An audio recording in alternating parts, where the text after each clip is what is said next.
Hello everyone welcome to Achiever Academy आज ये class रे आमे पंचम श्रेणी गणित मेला जो तुम नुआ बही रही पिला माने तार आमे प्रथम पाठ आमे आलोचना करबा कौन रही तुम प्रथम पाठ रे पिला देख तुम प्रथम पाठ अच्छी आमे यात्री एक पिला माने ताहा आमे आलोचना करबा पुंखानुपुंख भाव रे देख तुमे शेषथर केबे दूरयात्रा जाइथिलो जदि जाइथिलो यदि हां कहबो तुमे केउठा को जाइथिलो जाइथिलो भूल अच्छे जाइथिलो तुम केउठा को जाइथिलो लिखिबो तुमे किपरि यात्रा करथिलो तुमर यात्रा केते दिन पई थिला तुमे केते दूर यात्रा करथिलो एई सब प्रश्नर उत्तर पाइबा पई तुम सहित जाइथिबा वयस्क व्यक्ति को पचारि को एई प्रश्नर उत्तर तुमे केमिति पाइबो तुम घरर जे वयस्क व्यक्ति थिबे तांको पचारि तुमे जानि पारिबो ए प्रश्नर आंसर मनीष सब बेले भ्रमण प्रिय आज को 100 वर्ष पूर्वे वर्तमान तुलन में जानवाहन संख्या बहुत कम थिला आज को जिते देख 100 वर्ष पूर्व को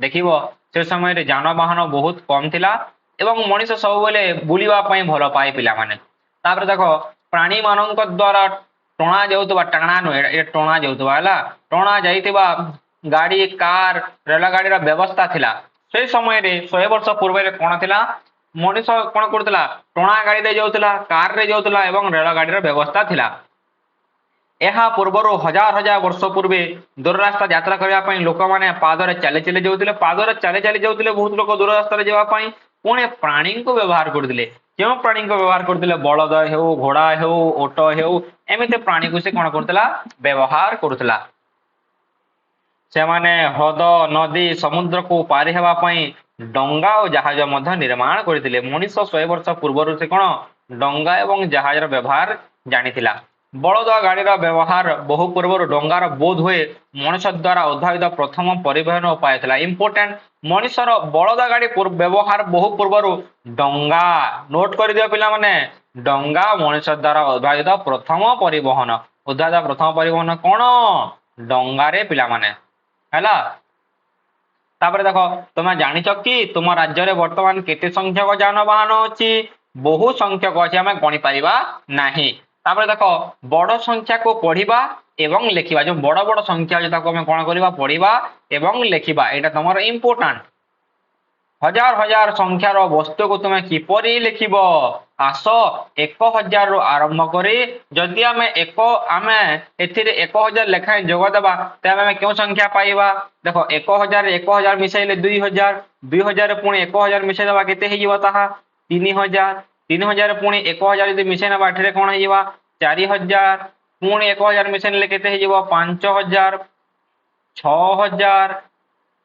7000 8000 एवं 9000 आमे जदि 9000 रे 1000 जोग कले क्यों संख्या पाइबा आमे 10000 पाइबा देखो 9000 रे आमे जदि 1000 पुणी जोड़ी देबा ताइले क्यों संख्या पाइबा आमे 10000 पाइबा आमे एई संख्या को केपरि लिखिबा एमिति लिखिबा रे पिला माने कमा तीनोटी संख्या पर गोटे कमा तापर 2 2 2 हे की चले पिला माने मन रखो एकक दशक शतक प्रथम शतक स्थान रे तुमर कमा रहिबो तापर 2 2 करिके तापर रहिबो प्रथम तीनोटी तमर कोन डाहाण रो बाम को तीनोटी तापर 2 2 करिके से रहिबो फॉर एग्जांपल 5000 तुमको मैं एमिति कर लिखिछि प्रथम तीनोटी अक्षर रे कमा रहिबो तापर दुईटी अक्षर पुणी तारे दुईटी अक्षर तापर तुमर दुईटी अक्षर एमिति दुईटी अक्षर करिके आगो को तुमर जीव तुमर कमा गुडी को रहिबा पिला माने मन रखिताओ एहा कोला नेक्स्ट चला कोन रहि तुमर देखिबा चला पिला माने परवर्ती रे देखो परवर्ती रे कोन रहिछि तले थिबा सारणी को देखो एवं संख्या लेखिबार क्रम को लक्ष्य कर स्थानीय मान सारणी रे आमे 10000 पाई आउ एक स्तंभ जोड़ीचु 10000 को एकहित मध्य कोंती निश्चित भाव रे एकहित कहबा 10000 को एकक दशक शतक हजार अयुत हला ए होची एकक ए होची दशक ए होची शतक हला ए होची हजार ए होची अयुत तापर लक्ष तापर नियुत तापर कोटि एमिते चली थाए पिला माने हला देखो एक 10 केमिति लिखि देखो आमे कोन करबा इरे कोन करछि 10 10 गुणन करि चली चला से कोन करछि 10 10 देखो एक अछि 1 रे 10 केते हेबा 10 1 रे 100 केते हेबा 100 1 रे 1000 केमिति लिखा है देखो 1000 केमिति लिखा है जे देखो आमे यदि 1 रे 10 गुणी देबा एठारे कोन 1 रे 10 गुणी देबा हमें 10 पाई जिबा पुणी 10 रे 10 गुणी देबा 100 पाई जिबा 100 रे पुणी 10 गुणी देबा 1000 पाई जिबा 1000 पुणी 10 गुणी देला केते पाई जिबा हमें 10000 पाई जिबा रे पिला माने हला एटा तुमको एई सब गुडा को तुमको ए दर्शाई देखो एपरी 10000 देखो बड़ संख्या गुड़ी को सहजरे पढ़िबा पय हमें कमार व्यवहार करू हमें कमा केमिति व्यवहार करबा देखिला आ 10000 माने कोन 1000 10 थर देखो 1 2 3 4 5 6 7 8 9 10 माने 1000 को हमें कोन करबा 1000 गुणन 10 समान 10000 पिला माने हला 1000 को हमें कोन करबा 1000 को 10 थर गुणी किसी 1000 को 10 थर से कोन करिछि मिसेई देछि तार अर्थ कोन 1000 को हमें 10 थर गुणीबा जहा 1000 को 10 थर जोग करबा ताहा अटे पिला माने हला बुझि पारिलो चलो नेक्स्ट आड़ को जिबा कोन रहि तमरो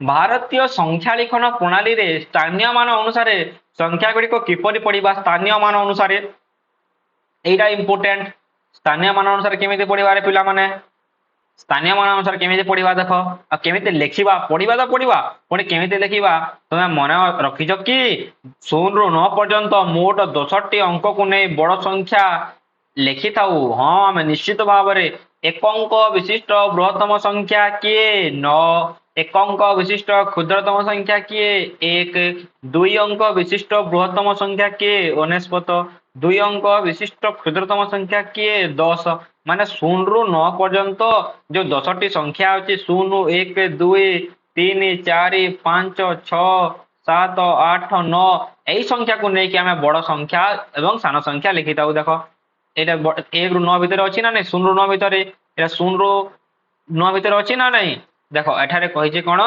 1380 को कोन केमिति लिखिजे देखो ए होछि 1300 8 10 0 1 मैं कहिछि ना नै प्रथम रे 1 को रहिबो तापरे 10 को रहिबो तापरे 7 को रहिबो तापरे तमरा कोन हजार रहिबो तापरे अयुत रहिबो तापरे लक्ष रहिबो तापरे नियुत रहिबो तापरे तमरा कोटी रहिबो एमिति रहे आको नोट करि देबो हला 1 को 10 को 7 को हजार अयुत लक्ष नियुत कोटी तमरा रहे माने ए कोन होछि 1380 माने 0 1 3 10 8 10 सेमिति लिखिछि 300 हला 300 1000 से लिखिछि एमिति सुया लिखिछि 1 को 10 को 7 को हजार माने 1000 300 8 10 0 1 या एमिति से लिखिछि एहा को आ पुणी केमिति लिखिबो देखो आ केमिति लिखि पारिबो से 1000 रे 1000 से लिखि निछि हला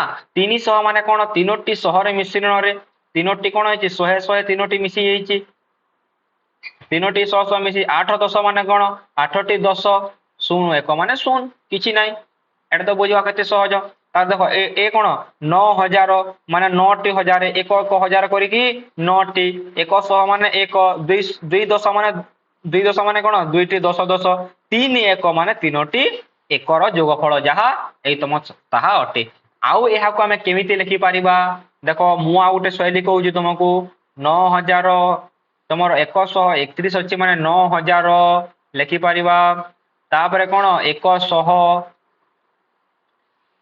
2 10 एवं 3 एमिति भी हमें तुमको हमें लिखि पारिबा या को भी तुम नोट कर दियो पिला माने या को भी तुम नोट कर दियो एमिति भी हमें लिखि पारिबा आउ को देखिबा या तुमको देइथिबो देखो हमें देखिबा जे 10000 रो बड़ संख्या को केमिति पढिबा और लिखिबा 9999 रो सान संख्या को लिखिबा केमिति देखो एठारे देइछि तमरो देखो संख्या काल देइछि संख्या देइछि 10000 देइछि 10000 देइछि 100 देइछि 10 देइछि 1 देखि संख्यार नाम से देइछि 10001 माने मु तुमको कहि देइछि ना नै तुमको मु कहि सारिलेनी एगुडा को तुमको बुझाई सारिछि एगुडा को तुमको आ किछि बुझिबार किछि नाही देखो 10000 माने एक ए होछि 1 को ए होछि 10 ए होछि 100 ए होछि 1000 हला ए होछि कोन ए होछि 1000 ए होछि कोन अयुत बा 10000 जाको कहउछ हला 10000 जाको तमा कहउछ 10000 को केमिति लिखिबा एटा होछि कोन 10000 रे 1 रखिबा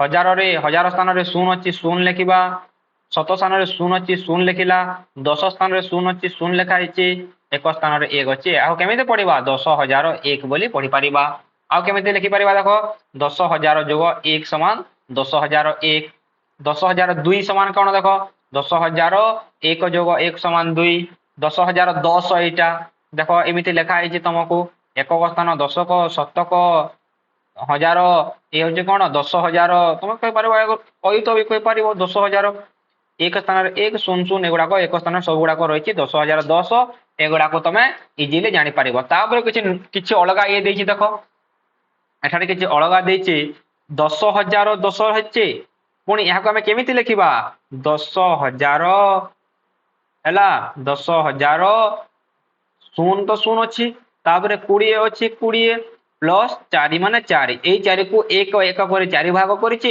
20 को 10 10 कर 10,000 को से 10,000 लिखी से स्थान से बसई देती ताइले यही संख्या कौन एटा कौन 10,000 आम पूरा लिखा आम जमी लिखी 10,000 जोग 10 10 10 माने केते 30 जोग 1 2 3 है 1 2 शून्य ये 10,000 केते 10,030 है 10,000 33 33 3 अच्छी ना तो लिखा केमी देख मुझे क्लीन कर दूसरी यहाँ पिला माने तुमको सब मुझे तुमको एक्सट्रा किसी कहबी है जहाँकि तुमको आगामी क्लास मानक जो तुम पढ़ वृत्ति एग्जाम दियो कि जो एग्जाम दियो तुमको बहुत काम देव 10,033 यार अर्थ हूँ 10,033 पिला माने नेक्स्ट चलो देखा कौन रही माने यहाँ हजार घर में 1 शून्य शून्य तीन रहा एकक दशक शह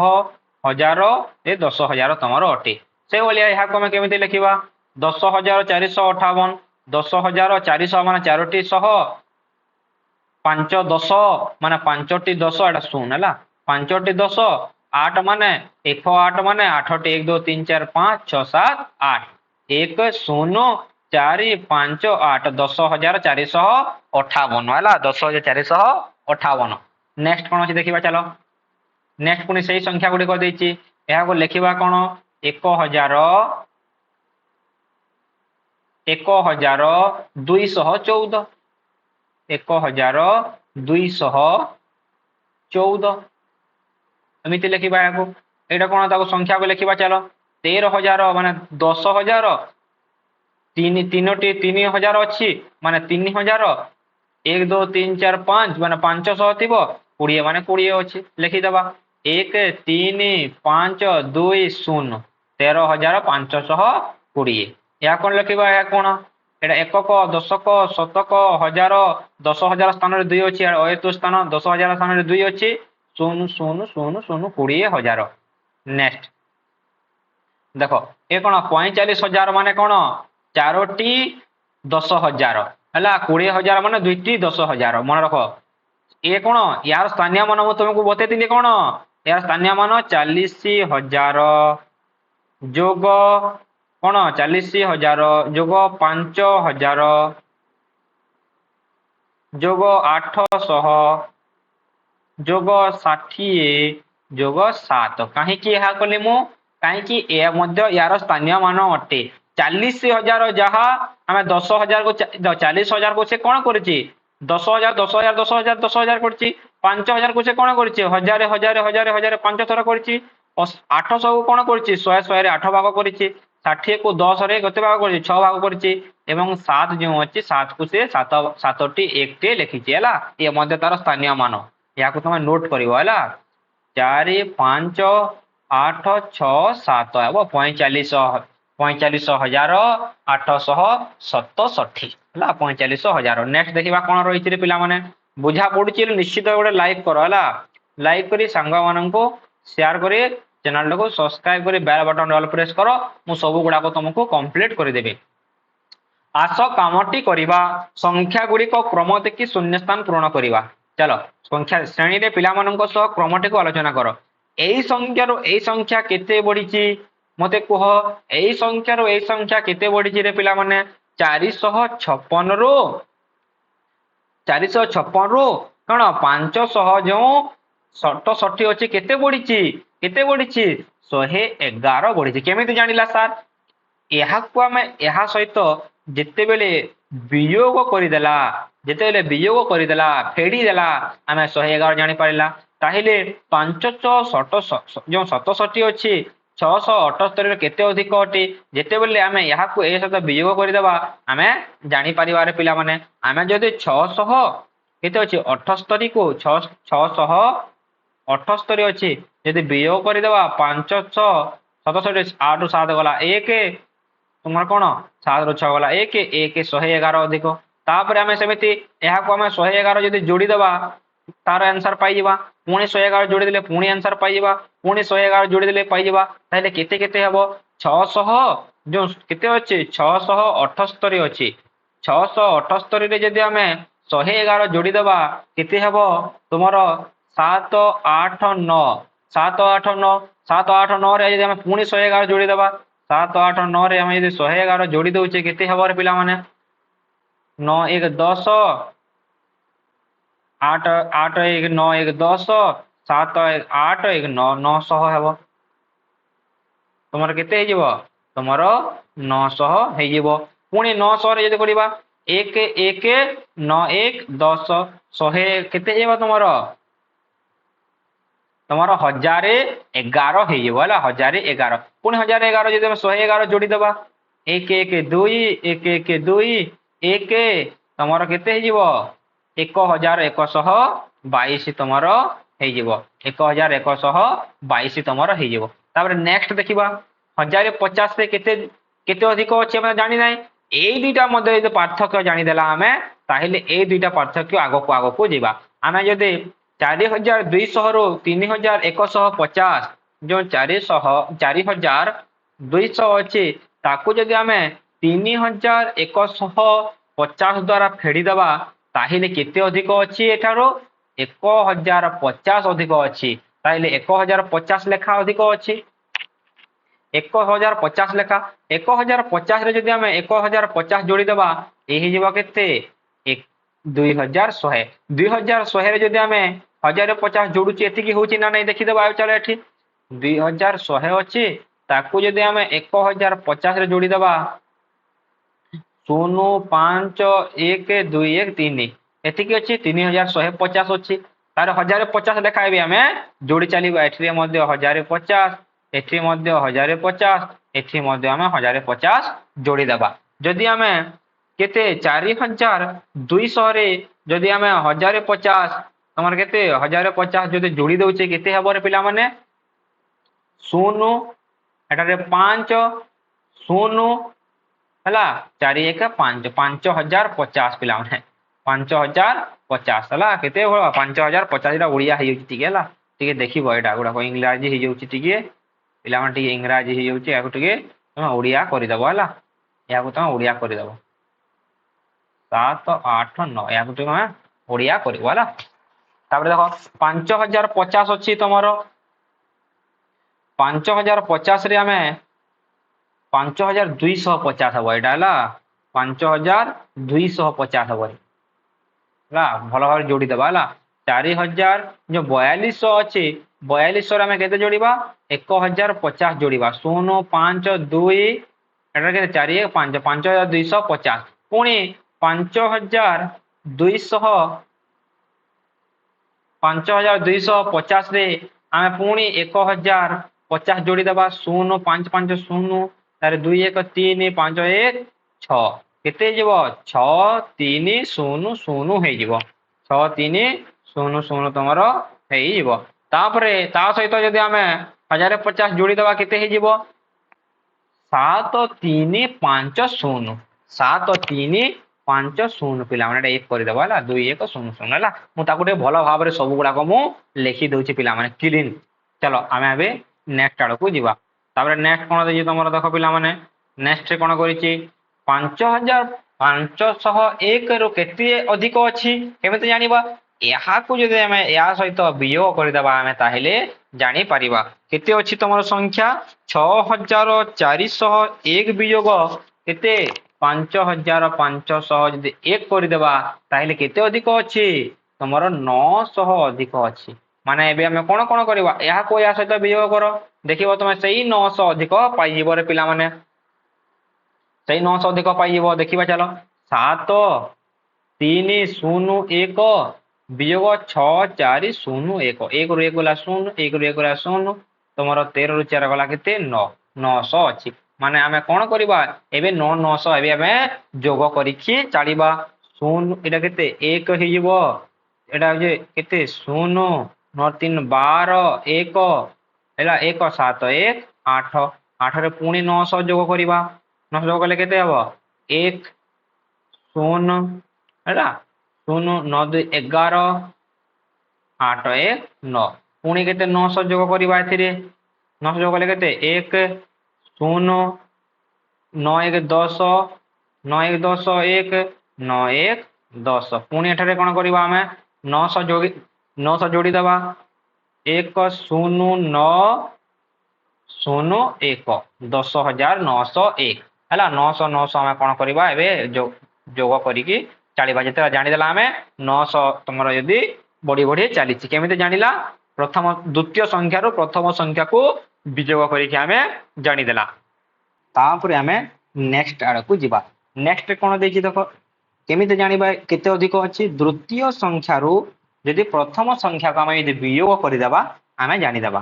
ଦ୍ୱିତୀୟ ସଂଖ୍ୟାର ବିଯୋଗ କଲେ କେତେ ହେବ 0 0 ଗଲା 0 0 0 ଗଲା 0 2 ରୁ 1 ଗଲା କେତେ 1 ହେଲା ତାପରେ 100 ଅଧିକ ଅଛି ଏହା ତମର 100 ଅଧିକ ବଢିକି ଯାଇଛି ମାନେ 10,300 କେତେ ହେଇବ ଇଏ 10,400 ଏହି ଯିବ କେତେ 10,500 ଏହି ଯିବ କେତେ 10,600 ଏହି ଯିବ କେତେ 10,700 ଏହି ଯିବ କେତେ 10,800 ଏହି ଯିବ କେତେ 10,009 ଏହି ଯିବ କେତେ 11,000 ତମର ହେଇଯିବ ପିଲାମାନେ ହେଲା।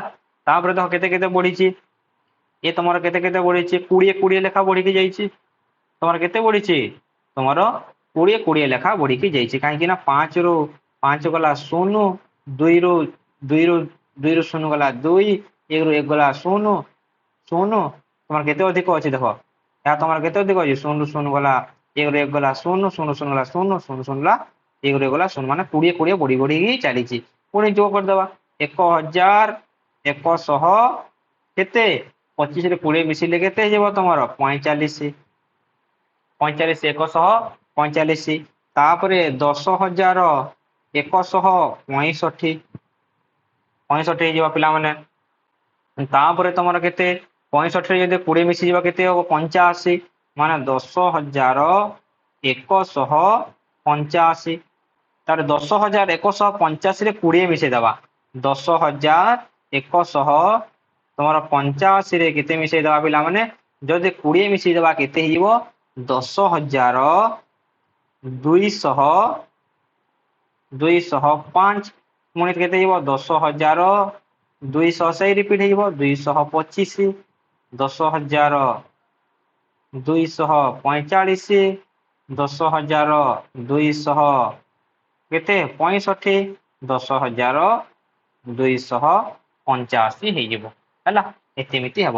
ଏଇଟା କେତେ କେତେ ବଢି ଚାଲିଛି ଦେଖ ଏଇଟା ତମର 1 1 ବଢି ଚାଲିଛି 10,994 10,995 10,996 10,997 10,998 10,999 ପିଲାମାନେ ପୁଣି କେତେ ହେଇଯିବ 10,999 ରେ ଯଦି 1 କରିଦେବା ତାହା ହେଇଯିବ କେତେ 11,000 ତାପରେ କଣ 11,001 ହେଇଯିବ ତମର ଏତିକି ପର୍ଯ୍ୟନ୍ତ ହେଲା। ନେକ୍ସଟ କେତେ କେତେ ବଢିଛି ଦେଖିବା ନେକ୍ସଟ ତମର 2 2 ବଢି ଚାଲିଛି ତମର 2 2 ବଢି ଚାଲିଛି କେତେ ହେବ 10,009 କେତେ 700 କେତେ ହେଇଯିବ ଏଇଟା 800 ହେଇଯିବ ହେଲା ଏ ତମର କେତେ ହେଇଯିବ 800 ହେଇଯିବ 2 2 ବଢିଲା ନା ତାପରେ 10,802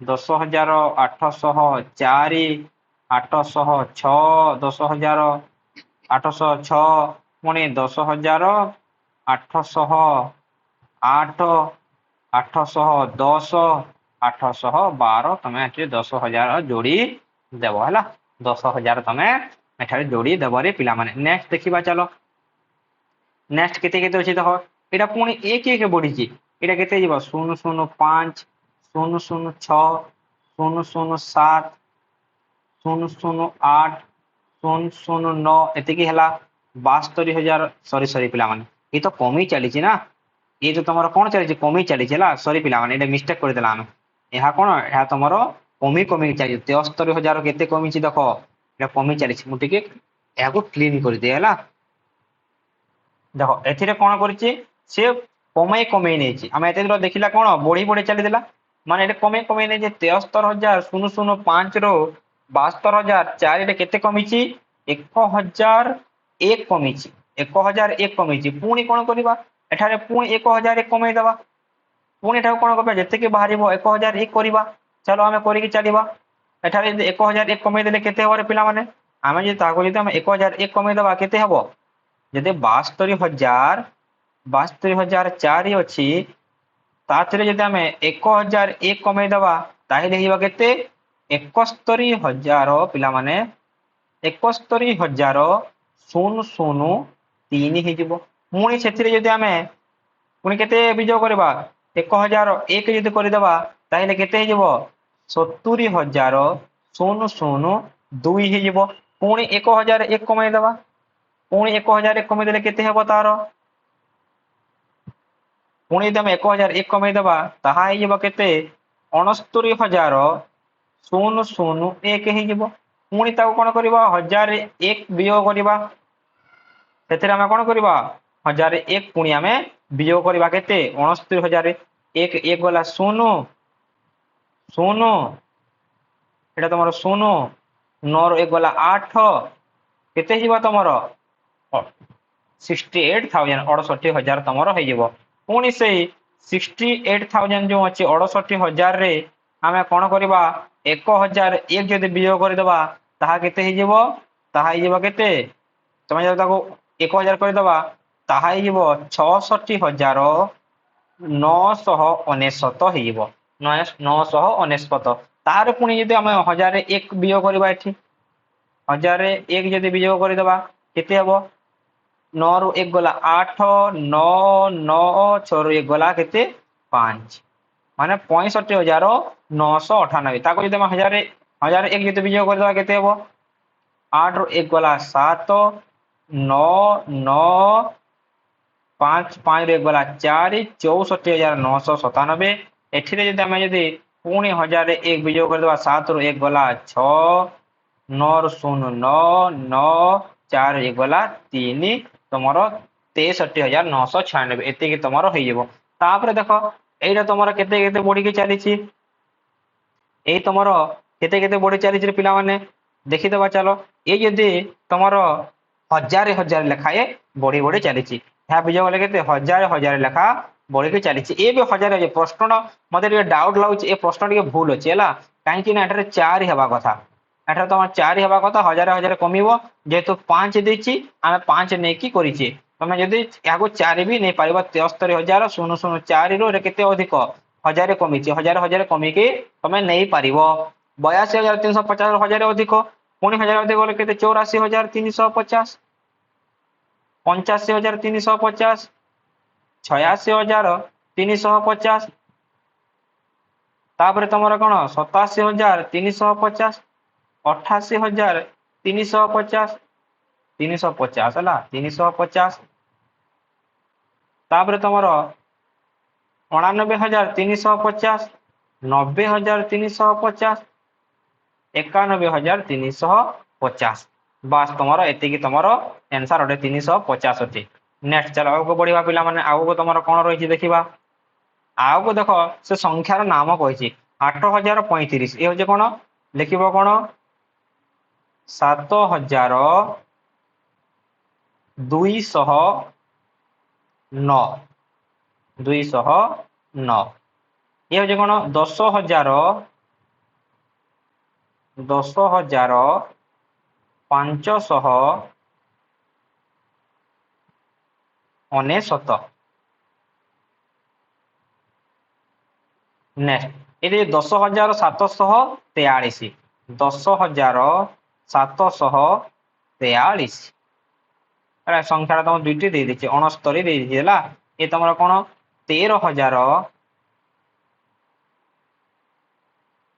13,579 ପିଲା ମାନେ ହେଲା। ନେକ୍ସଟ 10,000 ଦେଇଛି ସେ 10,010 10,010 ଲେଖିବ। 56,491 491 ହେଲା। ନେକ୍ସଟ ଦେଖିବା 45,000 କଣ ପିଲାମାନେ 45,000 ହେଲା। ନେକ୍ସଟ ଦେଖିବା 39,000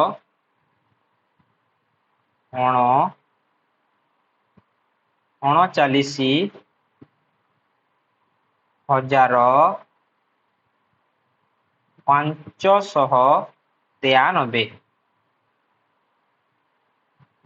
ହେଲା। ये हूँ 50,005 50,005। नेक्स्ट देखिबा ये हूँ 26,050 26,050। नेक्स्ट होचे 81,000 ये कौन 81,200 90,009 90,009 23,230 36,001 36,001 ହେଲା। चलो देख तार निम्न दिया संख्या गुड़िक सानर बड़ क्रम सजाई लेख आवश्यक स्थले रेखार व्यवहार कर। आम सानर बड़ क्रम सजाई देखा पुणी कौन करवा आम सानर बड़ को सजाई देवा। यार अर्थ देख यही रेखा आज व्यवहार करवा आम देख 0 ରୁ 20,000 भितर किए किए संख्या अच्छी देख 0 ରୁ 20,000 भितर किए अच्छी 18,000 एठार लिखिब कौन 18,936 26 है 18,926 अच्छी। ताहले 20 ରୁ 40,000 भितर किए अच्छी रे पिला माने 20 ରୁ 40,000 भितर किए अच्छी देख 34,407 देख एटा लिखिब कौन 34,407 आ गोटे 34,740 दुईटी संख्या 40 ରୁ 60 मध्य केते अछि देख 40 60 मध्य 40,300 प्रथम अच्छे कि 40,347 तापर अच्छे कौन 40,473 पुणी अच्छे कौन 47,000 अच्छी केते अच्छी 1,340 यही संख्या अच्छी। ताहले 60 ରୁ 80 मध्य किए अच्छी 60 ରୁ 80 मध्य अच्छे किए केवल 73,404 माने किए किए प्रथम है देखा ये हूँ सब सान 1 नंबर ये तुम 407 कुआड़े गला ये तुम 2 नंबर स्थान सरी पे ये तुम 2 नंबर स्थान है 4,300 ये गोटे रही ना 40 तुम कौन सरी 40,000 सरी ये तुम 2 नंबर स्थान ये तुम के 34,740 ये तुम 3 नंबर स्थान ये तुम 4 नंबर स्थान ये तुम 5 नंबर स्थान ये तुम कड़े गला ये तुम 6 नंबर स्थान ये तुम 6 नंबर स्थान ये तुम 7 नंबर स्थान आ गोटे रहीगला किए 74,430 ये तुम 8 नंबर स्थान ये हूँ सब सान ये हूँ सब तुम बड़ संख्या आम रेखा व्यवहार कर जानीदेला। नेक्स्ट देख कौन रही तुम जन शिक्षार्थी कहला 9,990 संख्याटी केते 49,014 संख्या बड़ कारण 9 और 4 ठारू बड़ देख एठारे संख्या केते अच्छी एकक दशक शतक हजार हजार पर्यंत अच्छी किंतु एठारे कौन एकक दशक शतक हजार अयुत पर्यंत अच्छी माने 4 और 9 देख कारण 9 4 ठारू बड़ बोली कहूँ एठारे ना शिक्षा ठीक कहला कि ना जदि हाँ कहीं जदि ना ना कहीं ना एठारे अयुत पर्यंत संख्या जाइए एठारे केवल 10,000 पर्यंत संख्या जाइए केवल 10 पर्यंत संख्या सॉरी 1000 पर्यंत संख्या ଯାଇଛି ହେଲା। ଏକକ ଦଶକ ଶତକ ହଜାର ହଜାର ପର୍ଯ୍ୟନ୍ତ ସଂଖ୍ୟା ଯାଇଛି, ଏହା ଅୟୁତ ପର୍ଯ୍ୟନ୍ତ ସଂଖ୍ୟା ଯାଇଛି, ସେଥିପାଇଁ 49,014ଟି ବଡ ଅଟେ। ତାପରେ ଦେଖ ତଳେ ଯାଇଥିବା ବ୍ୟବହାର କରି ସ୍ଥାନ ନିରୂପଣ କର। ଏଟା ତ ବହୁତ ସହଜ। 5,000 ବଢିଛି ହେଲା, ଇଏ ହେଇଯିବ 15,000, ଇଏ ହେଇଯିବ 20,000, ଇଏ ହେଇଯିବ 25,000, ଇଏ ହେଇଯିବ 30,000, ଇଏ ହେଇଯିବ 35,000, ଇଏ ହେଇଯିବ 40,000, ଇଏ ହେଇଯିବ 45,000, ଇଏ ହେଇଯିବ 50,000 ତମକୁ ଦେଇଛି। ତମେ ଏହି ସ୍ଥାନୀୟ ମାନ ସାରଣ ବ୍ୟବହାର କରି ସଂଖ୍ୟା ଗୁଡିକ ତୁଳନା କରିପାରିବ। ଦେଖ 10,000 ଯାହାକୁ ତମେ ଅୟୁତ ବୋଲି କହୁଛ ହେଲା, ଅୟୁତ। ତାପରେ ଲକ୍ଷ ହେଲା, ଏ ସାରଣୀ ବ୍ୟବହାର କରି ଆମେ ଜାଣିପାରିଲା, ତମକୁ କହିଥିଲି ମୁଁ। ତାପରେ ଦେଖ 5 ନମ୍ବର ଅଙ୍କ ଗୁଡିକର ସ୍ଥାନ ବଦଳାଇ ଲେଖିବା। ଅଙ୍କ ଗୁଡିକର ସ୍ଥାନ ବଦଳାଇକି ଦେଖିବା। ସେ କହିଛି 1,478 ସଂଖ୍ୟାରେ 7 ଓ 4 ଅଙ୍କ ସ୍ଥାନ ବଦଳାଇ ଦେଲେ ଏତିକି ହେଇଯିବ।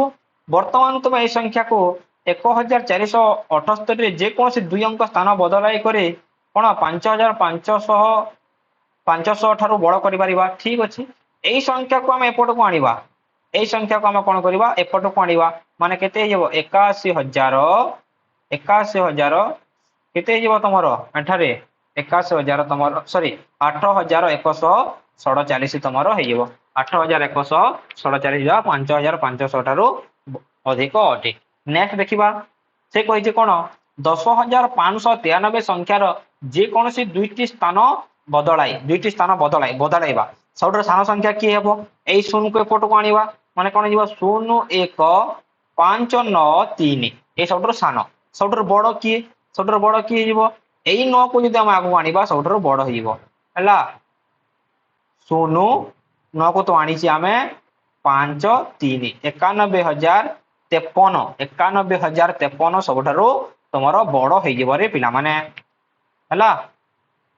ନେକ୍ସଟ ଆଗକୁ ଯାହା ପିଲାମାନେ ସେ କହିଛି କଣ ନିକଟତମ 10, ନିକଟତମ 100, ନିକଟତମ 1000। ଦେଖ କଣ କହିଛି ସେ, କଣ ଏଇଟା ଦେଖ ଠେକୁଆଟି ଭୋକିଲା ଅଛି। ତଳଚିତ୍ରରେ ଏହା ଅବସ୍ଥାନ ଦିଆଯାଇଛି। ଏହା ପାଇଁ ଖାଦ୍ୟ 2ଟି ସ୍ଥାନ ଅଛି। ଠେକୁଆକୁ ଖାଦ୍ୟ ପାଖରେ ପହଞ୍ଚିବା ପାଇଁ ସାହାଯ୍ୟ କର। ଦେଖ ଠେକୁଆଟି 2,346 ରେ ଅଛି। 2,346 ରେ ଅଛି। ଦେଖ ଏ ଠେକୁଆଟି ଅଛି, ତାହାର ଖାଦ୍ୟ ନିକଟତମ ଦଶକ ସ୍ଥାନରେ ଅଛି। ଦଶକ ସ୍ଥାନରେ ଅଛି ହେଲା। ଠେକୁଆଟି ଖାଦ୍ୟ ପାଖରେ ପହଞ୍ଚିବା ପାଇଁ ସର୍ବନିମ୍ନ ବାଟ କେଉଁ ଦଶକ ସ୍ଥାନକୁ ଯିବା ଉଚିତ? କେଉଁ ଜାଗାକୁ ଯିବା ଉଚିତ? 350 ହେଉଛି 2,346 ନିକଟତମ ଦଶକ ସ୍ଥାନ ହେଲା। ମାନେ କାହା ପାଖକୁ ଯିବ? ନିକଟତମ ଦଶ ସ୍ଥାନ କିଏ? ମାନେ 2,350 ଆଡକୁ ପ୍ରଥମେ ସେ ଗାଜର ଖାଇବାକୁ ଯିବ। ପିଲାମାନେ ବୁଝ, ଏଇଟା ବୁଝ ଭଲ ଭାବରେ। ଯୋଉ ଅଛି ମୁଁ ତମକୁ ଦଉଛି, ଦେଖ ସଂଖ୍ୟାଟି ଅଛି କେତେ 6 ଏବଂ ତମର ସଂଖ୍ୟାଟି ଅଛି କେତେ? ସଂଖ୍ୟାଟି ଅଛି ତମର 17। ମାନେ 6ର ନିକଟତମ 10 ସ୍ଥାନ ଅଛି କିଏ? 10 ଏବଂ 17ର ନିକଟତମ ଦଶକ ସ୍ଥାନ ହଉଛି କିଏ? 20। ମନେ ରଖ ହେଲା, 20 ହେଲା, ମନେ ରଖିଥାଅ। ଯଦି ସଂଖ୍ୟାଟି 2,346 ଅଛି, 46ର ନିକଟତମ ସ୍ଥାନ କିଏ? 10 କିଏ? 50। ମାନେ 2,350। ବୁଝିହେଲା? ଏ ବୁଝିପାରିଲ ନା ନାଇଁ? ଆଉ ଥରେ କହିଦଉଛି ଦେଖ ଠେକୁଆଟେ 4ଟି ଡିଆଁରେ ପହଞ୍ଚିବ? 4ଟି ଡିଆଁରେ। 346, 347, 2,300 କେତେ 47, 2,349, ତାପରେ ତମର 50 ହେଲା। ଏମିତି ବଢିବ। 10 ମାନେ 10 ପାଖାପାଖି 10 ଅଙ୍କ, ଦଶକ ଅଙ୍କ। ଫର ଏକ୍ସାମ୍ପଲ ତମର ଦେଇଛି କେତେ? ତମର ପାଖାପାଖି ଦଶକ 51 ଦେଇଛି।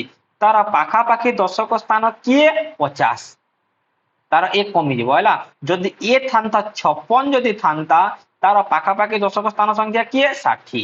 ମନେ ରଖ ହେଲା, ତାର ପାଖାପାଖି କିଏ ତମର ଦଶକ ସ୍ଥାନ ମନେ ରଖିଥା। ଏଇଟା ଇମ୍ପୋର୍ଟାଣ୍ଟ, ଏଟା ବୁଝିଗଲା ମାନେ ତମେ ବୁଝିଯିବ। ତାପରେ ଦେଖ ଇଏ କହୁଛି ଠେକୁଆଟି 2,346 ସ୍ଥାନରେ ଅଛି। ତାର ଖାଦ୍ୟର ନିକଟତମ ଶତକ ଘରେ କିଏ ଅଛି? କେଉଁ ଘରକୁ ଶତକ ଘରେ ମାନେ କିଏ? ଏହାର କଣ ଶତକ ଘରେ ମାନେ କିଏ? 2,346ର ଶତକ ସ୍ଥାନ କିଏ ହେଇଯିବ? ଶତକ ସ୍ଥାନ କିଏ ହେଇଯିବ? ତମର 46 ଅଛି। ମାନେ ତମର କିଏ ହେଇଯିବ? 2,300।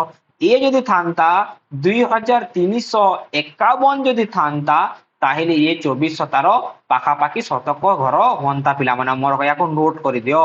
ମନେ ରଖ, ଆଉ ଥରେ ବୁଝେଇ ଦଉଛି ଦେଖ ତମକୁ।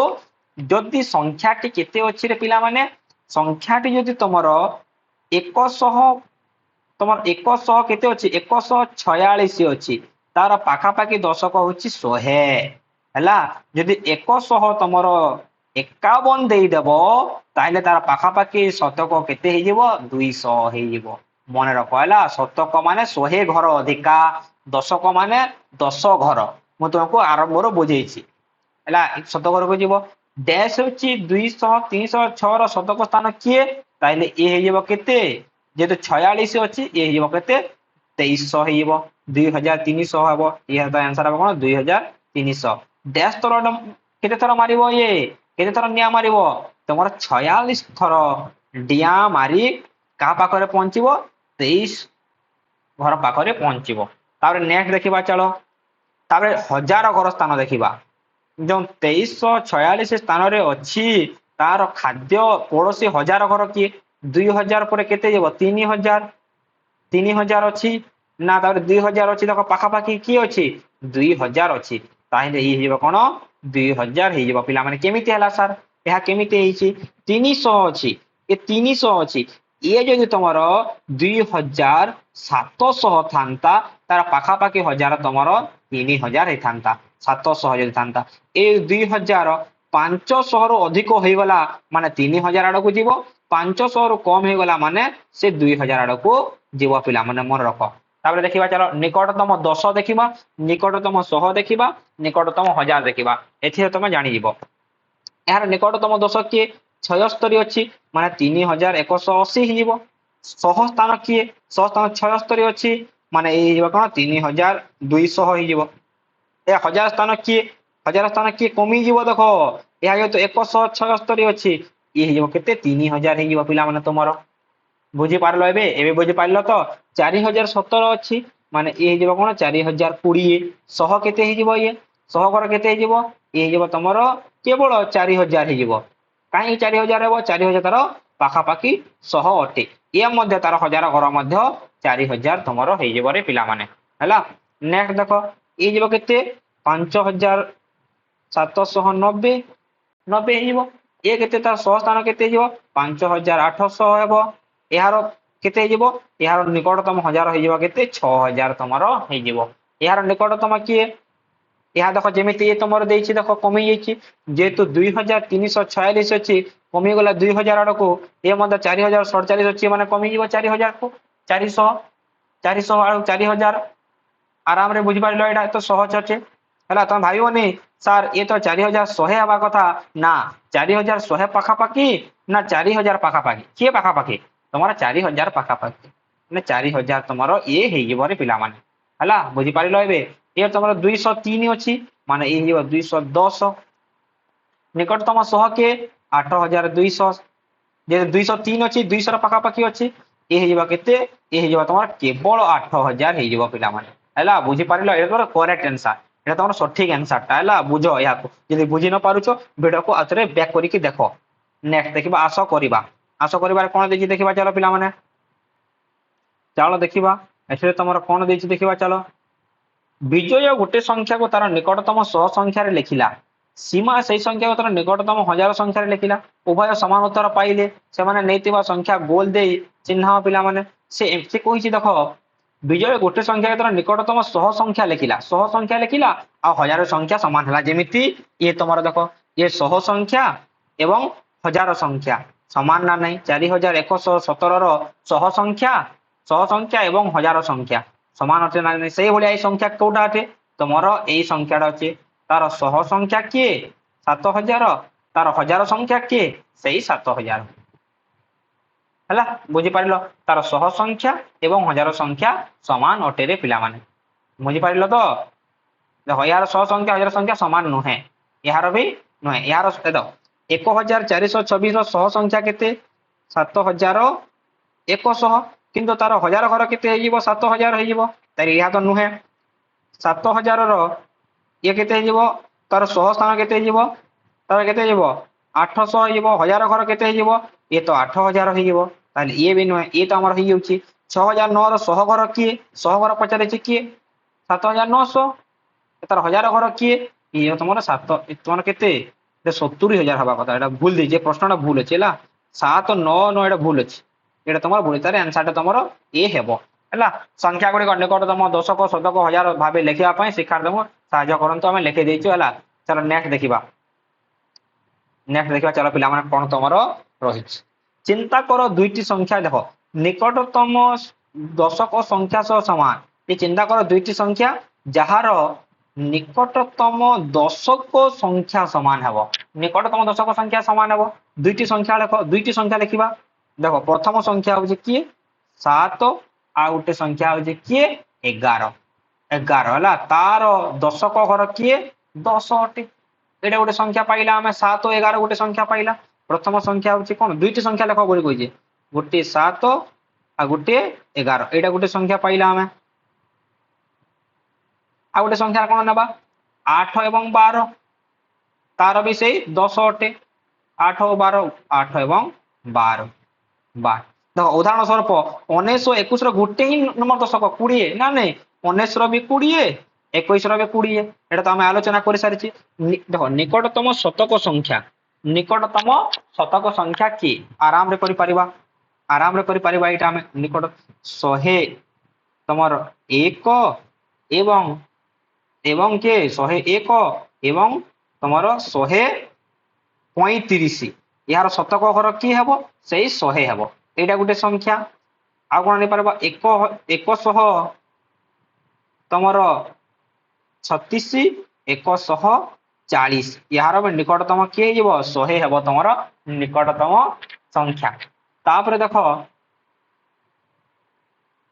ନିକଟତମ 1000 ସଂଖ୍ୟା ସହ ସମାନ ନିକଟତମ 1000 କି ହେବ ଇଏ ଦେଇଛି ତମର 8000 କେତେ ତମର 340 ଏବଂ 8350 ଏହାର ନିକଟତମ 1000 କି ହେବ 8000 ହିଁ ହେବ ତମ ସଂଖ୍ୟା ବଦଳାଇ ଦେବା 9340 9350 ଏହାର ନିକଟତମ 1000 କି ହେବ ସେଇ 9000 ହେଇଯିବ ହେଲା ଚିନ୍ତା କରି ଦୁଇଟି ସଂଖ୍ୟା ଲେଖ ଯାହାର ନିକଟତମ ଦଶକ ଶତକ ସଂଖ୍ୟା ସହ ସମାନ ହେବ ନିକଟତମ ଦେଖ ଏଇଟା ତ କରିଲା ଆମେ ଆଉ କଣ ଚିନ୍ତା କର ଦୁଇଟି ସଂଖ୍ୟା ଲେଖ ଯାହାର ନିକଟତମ ଦଶକ ବି ଏବଂ ଶତକ ବି ସମାନ ହେବରେ ପିଲାମାନେ ଏହା ମଧ୍ୟ ମୁଁ କରିଦେଉଛି ଦେଖ ପିଲାମାନେ ଏଇଟା ଦେଖ ଏଠାରେ କଣ ନିକଟତମ ଦଶକ ଶତକ ସଂଖ୍ୟା ସମାନ 809 ଏବଂ 909 ଏହାର ଦଶକ ଘର କିଏ 810 ଅଟେ ଏହା 910 ଅଟେ ବାସ୍ ଦଶକ ଘର ବି ଏବଂ ଶତକ ଘର ବି ଏହି ସମାନ ଅଟେ କଣ କହୁଛି ସେ ଶତକ ଘର କିଏ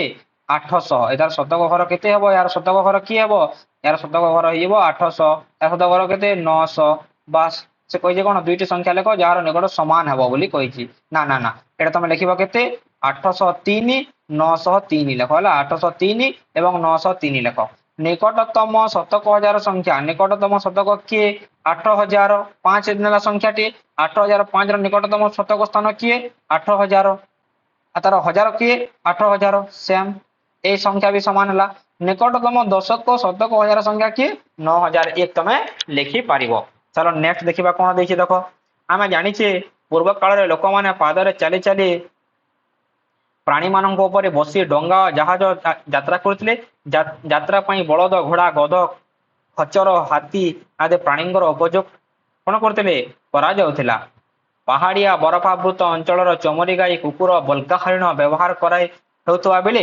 ମରୁଭୂମିର ଓଟକୁ ବ୍ୟବହାର କରାଯାଉଥିଲା ମରୁଭୂମିର ଓଟକୁ ବ୍ୟବହାର କରୁଥିଲା ମରୁଭୂମିର ଜାହାଜ ବୋଲି ଆମେ ଜାଣିଛେ ନେକ୍ସଟ କଣ ଦେଖ ବର୍ତ୍ତମାନ ଲୋକମାନେ ଗୋଟେ ସ୍ଥାନରୁ ଆଉ ଗୋଟେ ସ୍ଥାନକୁ ଯାତ୍ରା କରିବା ପାଇଁ cycle motor cycle car bus train ଜାହାଜ ଉଡାଜାହାଜ ବ୍ୟବହାର କରୁଛନ୍ତି ଗଭୀର ପାଣିର ଭିତରକୁ ଯିବା ପାଇଁ ବୁଡା ଜାହାଜ ବ୍ୟବହାର କରୁଛନ୍ତି ମଣିଷ ମହାକାଶ ଯିବା ପାଇଁ ମହାକାଶ ଯାନ ସେ ବ୍ୟବହାର କରୁଛି ଏଠାରେ କଣ ଜାଣିବାର ଅଛି ଆମକୁ କଣ ଜାଣିବାର ଅଛି ଦେଖ ଜଣେ ବ୍ୟକ୍ତି 1 ଘଣ୍ଟାରେ ଯାତ୍ରା କରିପାରିବ 1 ଘଣ୍ଟାରେ କଣ ଯାତ୍ରା କରିପାରିବ ଦେଖ ଯଦି ପାଦରେ ଯାଏ 3 ରୁ 5 କିଲୋମିଟର ଗୋଟେ ଘଣ୍ଟାରେ 1 ଘଣ୍ଟାରେ ଯାଇପାରିବ ସେ 1 ଘଣ୍ଟାରେ ସେ କଣ 3 ରୁ 5 କିଲୋମିଟର ଯାଇପାରିବ ଘୋଡାରେ ଗଲେ 10 ରୁ 15 କିଲୋମିଟର ଯାଇପାରିବ ସାଇକେଲରେ ଗଲେ 12 ରୁ 20 କିଲୋମିଟର ଯାଇପାରିବ ମୋଟର ସାଇକେଲରେ ଗଲେ 40 ରୁ 60 କିଲୋମିଟର ରେଳ ଗାଡିରେ ଗଲେ 40 ରୁ 160 କିଲୋମିଟର ଯାଇପାରିବ যদি জাহাজরে যায় 1 ঘন্টারে কেতে কিলোমিটার ଯିବ ସେ 25 ରୁ 45 কিলোমিটার উড়াজাহাজ গলে 750 ରୁ 920 কিলোমিটার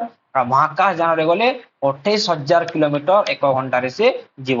তাইলে প্রশ্ন কোন দিচ্ছে আস আমি করিবা দেখিবা পিলাମାନେ কোন রয়েছে তোমার এই প্রশ্নটা।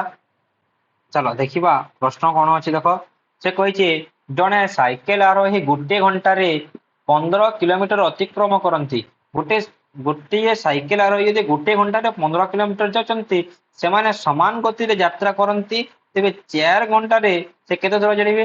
1 ଘଣ୍ଟାରେ 15 କିଲୋମିଟର ଯାଉଛନ୍ତି ତାହେଲେ 4 ଘଣ୍ଟାରେ 15 ଗୁଣନ 4 ସମାନ 60 କିଲୋମିଟର 60 କିଲୋମିଟର କଣ ଦୂରତା ସେମାନେ ଅତିକ୍ରମ କରିବେ।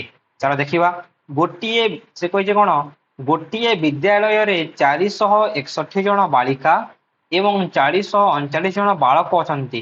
ତଳେ ତଳେ ଦିଆଯାଇଥିବା ଯାତ୍ରା ମାଧ୍ୟମରେ ବ୍ୟବହାର କରି କଣ ସମସ୍ତଙ୍କର ଯାତ୍ରା ପାଇଁ କେତେ ସଂଖ୍ୟକ ଯାନବାହନ ବ୍ୟବହାର ହେବ? ଦେଖ କେତେ ସଂଖ୍ୟକ ବ୍ୟବହାର ହେବ ଯଦି ସାଇକେଲ ବ୍ୟବହାର କରିବେ କେତେ ହେବ এই দুইটাକୁ ମିଶେଇ ଦେବା ପ୍ରଥମେ 461 ଏବଂ 439 9 1 10 এটা কেতে 6 3 গলা 6 ଇଏ କଣ 9 1 10 6 3 9 1 10 4 4 8 1 900 900 ଅଛି ହେଲା ମାନେ ସଂଖ୍ୟକ ଯାନବାହନ ଅଛି ଟୋଟାଲ କେତେ ସଂଖ୍ୟକ ଯାନବାହନ ଅଛି 900 ସଂଖ୍ୟକ ଯାନବାହନ ଅଛି ସାଇକେଲ ଦୁଇଟା ଅଛି ମାନେ 900 ହରଣ କେତେ 2 ସମାନ 450 ଟି ଯଦି ସାଇକେଲ ହେବ ତାହେଲେ ଥରକରେ କେତେ ଜଣ ଯାଇପାରିବେ ସୂଚିତ କରାଯାଉଛି ଦେଖ ସେହି ଗାଡ଼ିରେ ଥରକରେ କଣ ଯଦି 450 ଟି ସାଇକେଲ ଅଛି ହେଲା ବନ୍ଧନୀ ମଧ୍ୟରେ ଥିବା ସଂଖ୍ୟା ସେହି ଗାଡ଼ିରେ ଥରକରେ କେତେ ଜଣ ଯାଇବେ ଥରକରେ କେତେ ଜଣ ଯାଇପାରିବେ 450 ଅଟୋ ରିକ୍ସାରେ ଅଛି କେତେ 900 ହରଣ 3 ସମାନ କେତେ ହେବ 300 ହେବ ଏହି ଯିବ କଣ 900 ହରଣ କେତେ 4 କେତେ ଯିବ 4 ଦୁणे 8 4 ଦୁणे 8 ଏହି ଯିବ କେତେ ତମର 4 ଦୁणे 8 4 ଦୁणे 8 ତାପରେ ଇଏ ତମର ବା 4 5 20 ହେଲା ତାପରେ ଦେଖ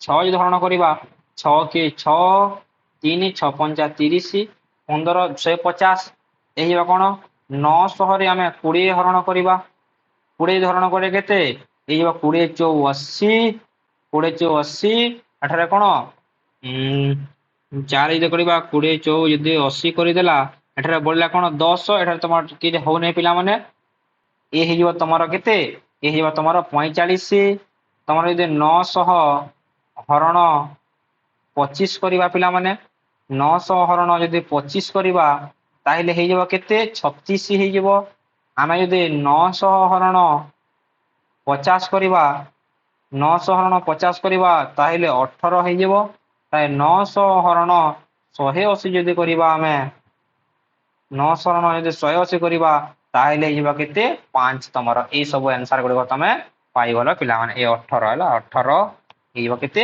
5 ଏଗୁଡାକ ତମେ ଆନ୍ସର ଗୁଡାକ ତମେ ପାଇଗଲ।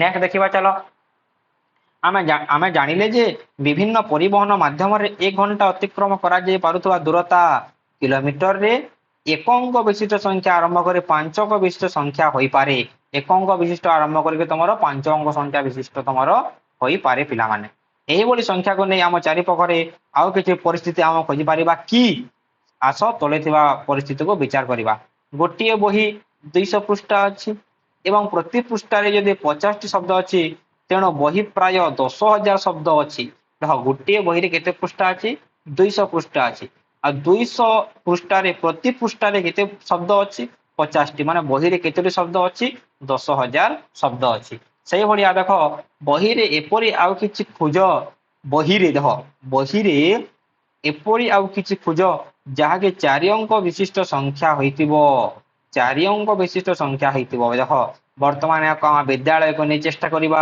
ଆମେ ବିଦ୍ୟାଳୟକୁ ନେଇକି ଦେଖ ଚେଷ୍ଟା କରିବା ଆମ ବିଦ୍ୟାଳୟରେ ଡ୍ୟାଶଟି ଶ୍ରେଣୀର କୋଠରୀ ଅଛି ଧରିନା ଯୋଉ 5 ଧରିନା ଯୋଉ ଆମ କେତେଟି 10ଟି ଅଛି ଆମ ବିଦ୍ୟାଳୟରେ କଣ 10ଟି ଶ୍ରେଣୀ ଅଛି ମୋ ଶ୍ରେଣୀରେ ଡ୍ୟାଶ ଜଣ ଶିକ୍ଷାର୍ଥୀ ଅଛନ୍ତି ଗୋଟିଏ ଶ୍ରେଣୀରେ କେତେ ଜଣ ଶିକ୍ଷାର୍ଥୀ ଅଛନ୍ତି ଗୋଟିଏ ଶ୍ରେଣୀରେ ତମର ଧରିନା ଯୋଉ ତମର 50ଟି ଅଛନ୍ତି ଆମ ଶ୍ରେଣୀରେ ସର୍ବମୋଟ ଡ୍ୟାଶଟି ବହି ଅଛି ଦେଖ ଡ୍ୟାଶଟି ବହି ଅଛି ପଚାରିଛି ସେ ପିଲାମାନେ କେମିତି ହିସାବ କରିବା ଯଦି ଆମ ଗୋଟେ ଶ୍ରେଣୀରେ ଯଦି 50ଟି ଅଛି ବୋଲେ ପ୍ରତ୍ୟେକଙ୍କ ପାଖରେ ଗୋଟେ ଗୋଟେ ବହି ଅଛି।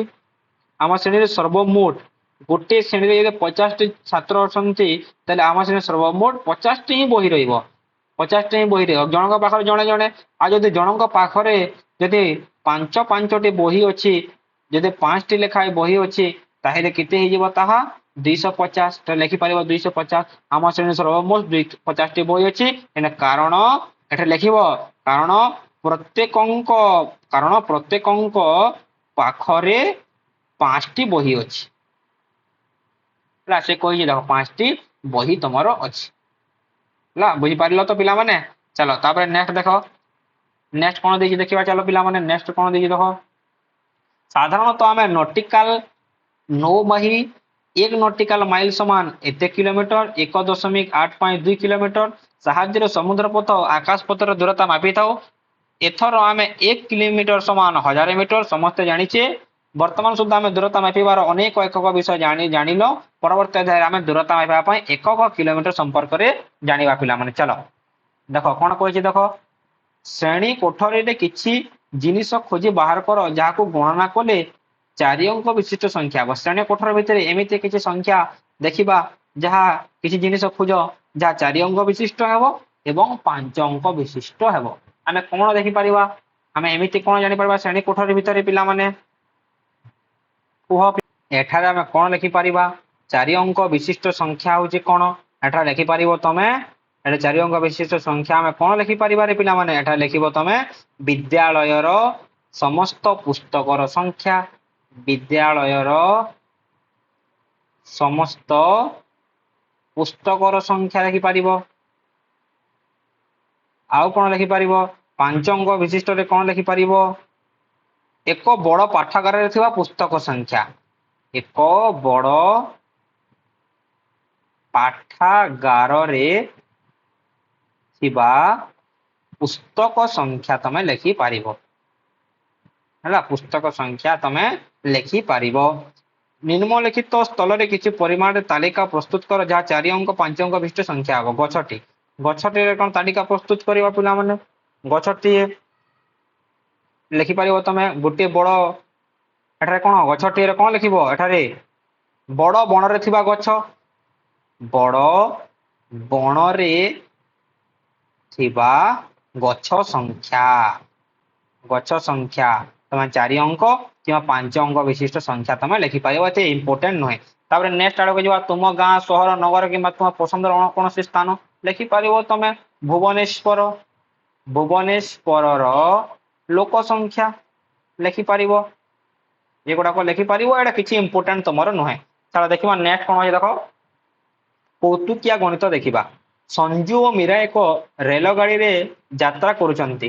ଯାତ୍ରା ସମୟରେ ସେମାନେ ଖେଳ ଓ ଧନ୍ଦାକୁ ନେଇ ପରସ୍ପର ପଚାରିଲେ।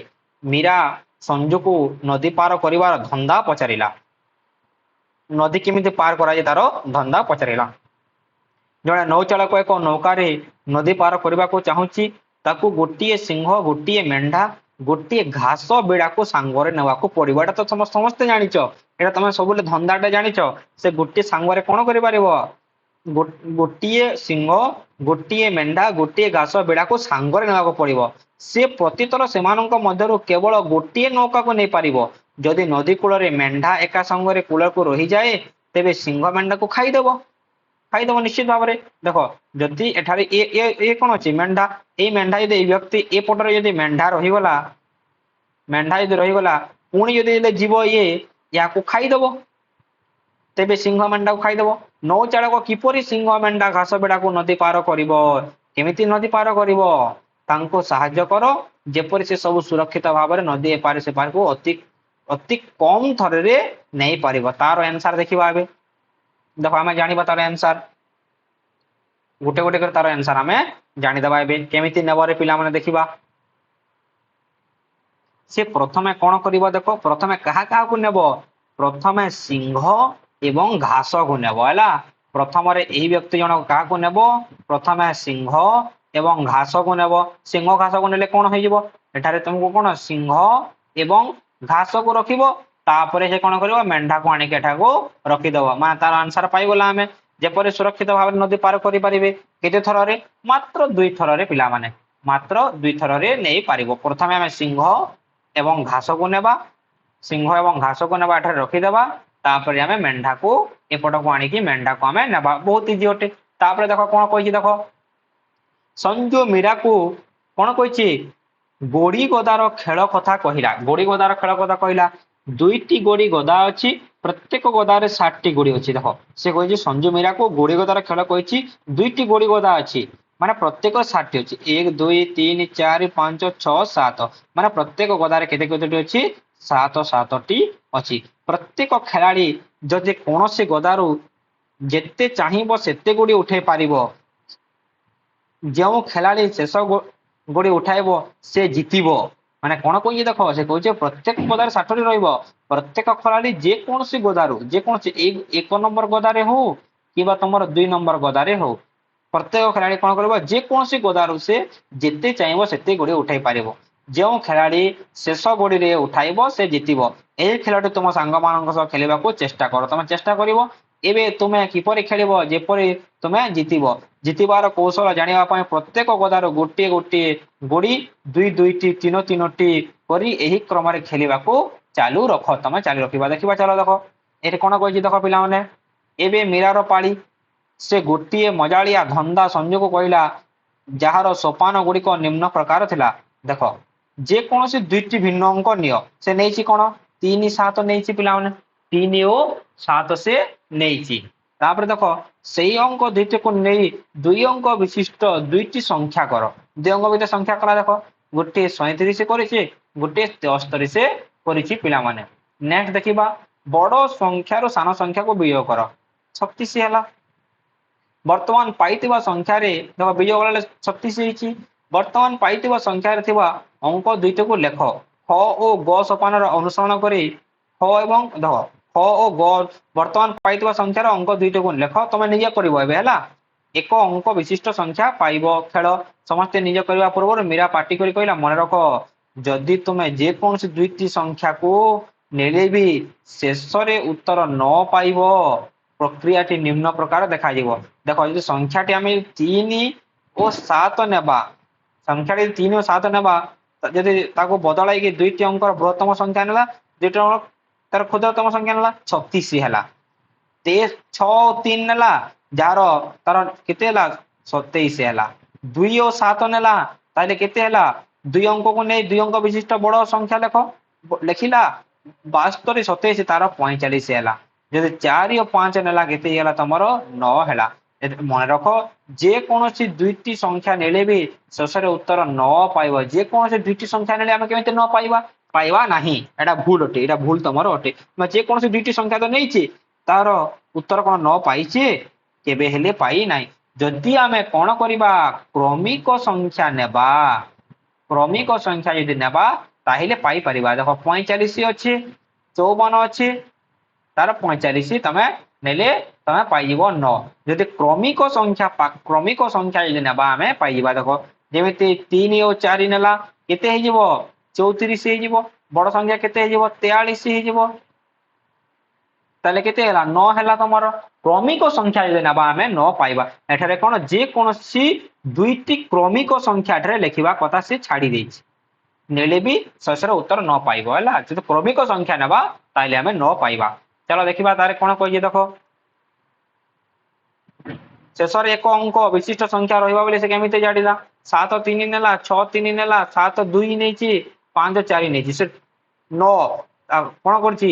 ଏହାକୁ 9, ଏହାକୁ 9, ଏହାକୁ 9 ହେଲା। ଏଟା ତମର କ୍ରମିକ ସଂଖ୍ୟା ନେଲେ ଜାଣିପାରିବ ହେଲା, ବାକି ସବୁ ହେବ ନାହିଁ।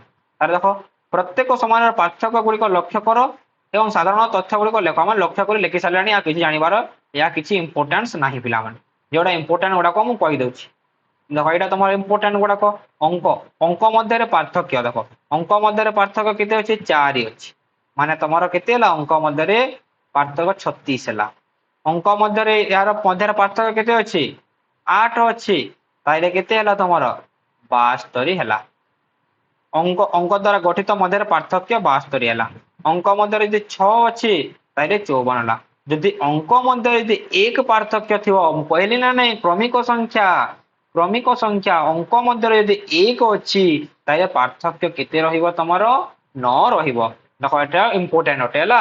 ଉପରୋକ୍ତ ସାରଣୀଟିକୁ ସମ୍ପ୍ରସାରଣ କରି ଉପଯୁକ୍ତ ଅଙ୍କ ଗୁଡ଼ିକ ସ୍ଥିର କର ଯେପରି ଅଙ୍କମାନଙ୍କ ମଧ୍ୟରେ ଯଥାକ୍ରମେ 2, 3, 5, 7 ହେବ।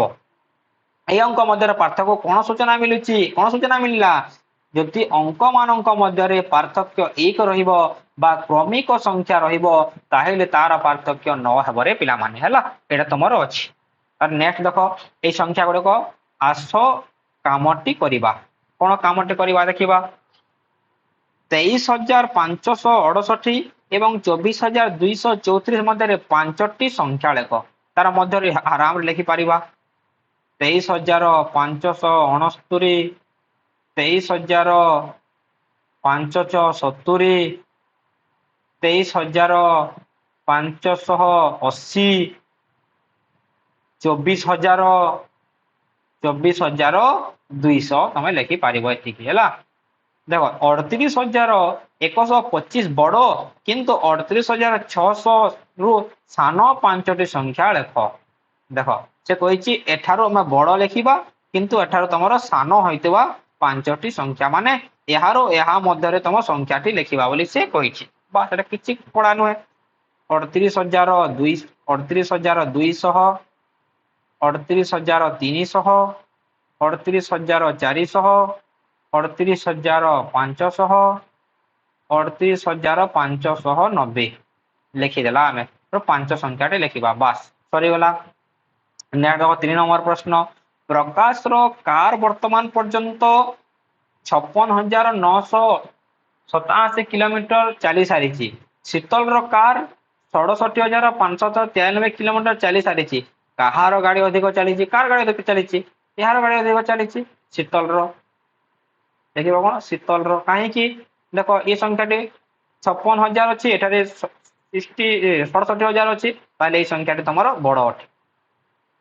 କେତୋଟି ବିଦ୍ୟୁତ ଚାଳିତ ମୋଟର ସାଇକେଲର ମୂଲ୍ୟ ତଳେ ଦିଆଯାଇଛି। ମୂଲ୍ୟ ଗୁଡ଼ିକ ଊର୍ଦ୍ଧ୍ୱ କ୍ରମରେ ସାନରୁ ବଡ ସଜାଇ ଲେଖବା। ସାନରୁ ବଡ ପ୍ରଥମେ କେଉଁ ସଂଖ୍ୟା ହେଇବ? এই ସଂଖ୍ୟା ହେଇଯିବ ପ୍ରଥମେ। ତାପରେ କିଏ ହେଇଯିବ? ତମର এই ସଂଖ୍ୟା ହେଇଯିବ।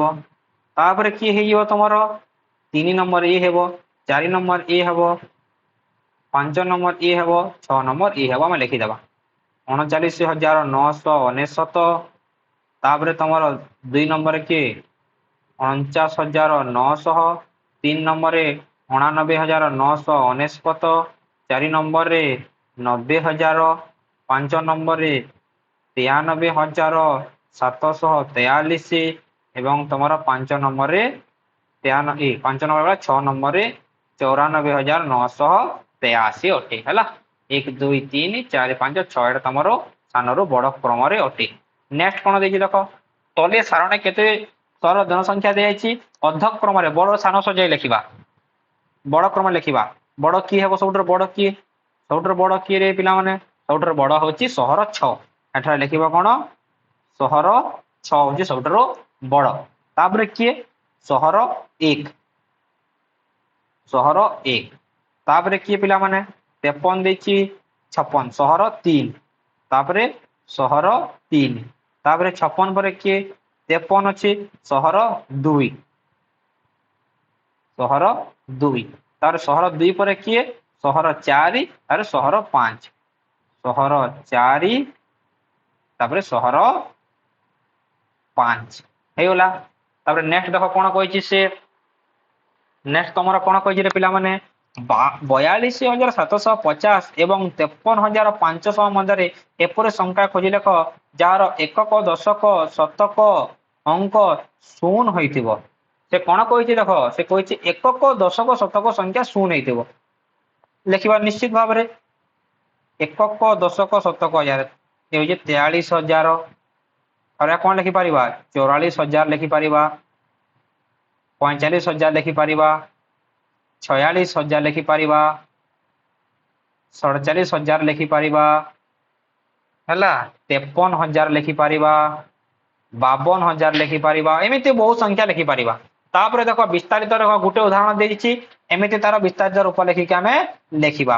ଏଟା କେତେ ହେଇଯିବ? 8,000 0 ଯୋଗ 60 ପ୍ଲସ୍ 2 ये हूँ के 9000 प्लस 900 जोग 810 जोग 0 तापरे 10000 अच्छी 10000 तापरे 0 अच्छी 0 तापरे 300 0 अच्छी 0 तापरे 4 23000 0 0 0 4 70000 70000 0 400 0 5 এটা তোমার आंसर হয়ে গলা তারপরে দেখো ঠিক উত্তর বাছি শূন্যস্থান পূরণ কর তোমার কৌশল শ্রেণীরে আলোচনা কর 90 10 ହେଉଛି 900 তেଣୁ বাকি 83 ଏକ ହେବ ହେଲା ଦେଖ ଏଠି ଦେଇଛି 90 10 83 ଏଠାରେ କଣ ହେବ 60 60 10 ଏଠାରେ କଣ ଦେଇଛି 400 ଡ୍ୟାଶ ଭୁଲ ଦେଇ ଦେଇଛି ରେ ଏ ତମର ଭୁଲ ଦେଇ ଦେଇଛି ହେଲା 400 ଡ୍ୟାଶ 1 ଏଟା କଣ 600 ତମକୁ ଦେଇଛି ସରି ପିଲାମାନେ ଏଠାରେ ଦେଖ ଏଟା କଣ ଦେଇଛି 68 ଦେଇଛି ହେଲା এটা তোমার ড্যাশ 10 ହେବ এটা কোন ହେବ তোমার 6 10 ହେବ ହେଲା এটারে 6 10 ହେବ 6 10 ওটা 400 ଦେଇଛି এটারে ড্যাশ 1 এটা কোন এটা প্রশ্নটা তোমার ভুল আছে এই প্রশ্নটা তোমার ভুল আছে নেক্সট দেখিবা চলো কোন ଦେଇଛି তোমার ପିଲାମାନେ ଏହା ତମର କେତେ ହେବ ଏହା ତମର এটা ଗୋଟେ ଭୁଲ ହେଇଛି ଏଟା କେତେ ହେବ এটা 5 10 ହେବ ରେ ପିଲାମାନେ 5 10 18 ହେବ ଏଟା 5 10 ତମର ହେବ ନେକ୍ସଟ ଦେଖିବା 400 ଦେଇଛି ସେ 400 ରେ ଆମେ କେତେ ମିଶାଇବା 400 କେତେ ଏକ ଦେଇଛି ପିଲାମାନେ ଦେଖ 400 ପ୍ଲସ୍ ତମର ଏଟା ଦେଖିବା ପିଲାମାନେ ये ତମର କେତେ ହେବ 400 207 ଏକ ହେବ ହେଲା 207 ଏକ ହେଇଯିବ ରେ ପିଲାମାନେ ନେକ୍ସଟ ଦେଖିବା 4000 ଅଛି କେତେ ଶହ ଦେଖିବା ଏଗୁଡାକ ତମ ମୁଁ ଡାଇରେକ୍ଟ କରି ଦଉଛି ପିଲାମାନେ ଦେଖିବା ଆମେ ଏଟା ଦେଖ ପିଲାମାନେ ତମର ମୁଁ ଏଇଟା କରି ଦେଇଛି ରେ ପିଲାମାନେ କଣ ରହିଛି ଦେଖ ଏଟା ହଉଛି 4000 1600 ମାନେ କେତେ ରେ 1600 ମାନେ 1600 ନା ନାହିଁ 4000 ରେ 100 600 କଲେ କେତେ ହେବ ତମର 4600 ହେବ 5600 ହେବ 5600 ରେ ଆମେ 21 ମିଶେଇ ଦେଲେ କେତେ ହେଇଯିବ 5621 ତମର ହେଇଯିବ 5000 2000 ମାନେ କେତେ 2000 ମାନେ 2000 ନା ନାହିଁ 5000 2000 କେତେ 7000 ପ୍ଲସ୍ 69 ଏକ 7000 ଯଦି ଆମେ 69 ମିଶେଇ ନେବା 7069 ହେଇଯାଉଛି ଇଏ ତମର କେତେ ହେବ ସେ ଭଳିଆ 2 10000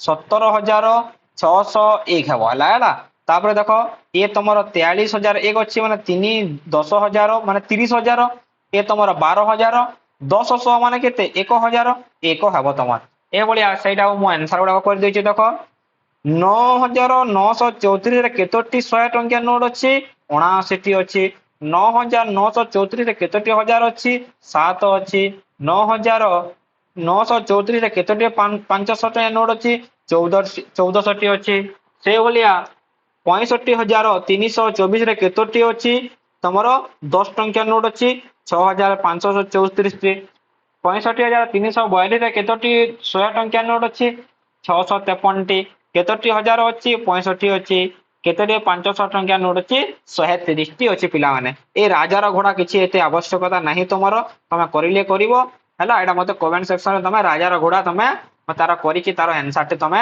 ଦେଖ ଯଦି ବହି ପାଇନ ଯଦି ତମ ପାଖରେ ବହି ନାହିଁ ତାହେଲେ ତମେ କଣ କରିବ ଟେଲିଗ୍ରାମ ରେ লিঙ্ক ଅଛି ତଳରେ ডেসক্রিপশন ରେ লিঙ্ক ଅଛି টেলিগ্রাম জয়েন କରିକି ବହିଟା ପାଇପାରିବ ତମେ ସମସ୍ତ ସାଙ୍ଗମାନଙ୍କୁ ସେୟାର କର ଚ୍ୟାନେଲ କୁ ସବସ୍କ୍ରାଇବ କରିକି ବେଲ ବଟନ ଅଲ ପ୍ରେସ କର ଯେହେତୁ ତମେ ବୁଝିପାରିଛ ତାହେଲେ ନିଶ୍ଚିତ ଭାବେ ଲାଇକ ଟି କରିବ ପିଲାମାନେ ଠିକ ଅଛି ଧନ୍ୟବାଦ।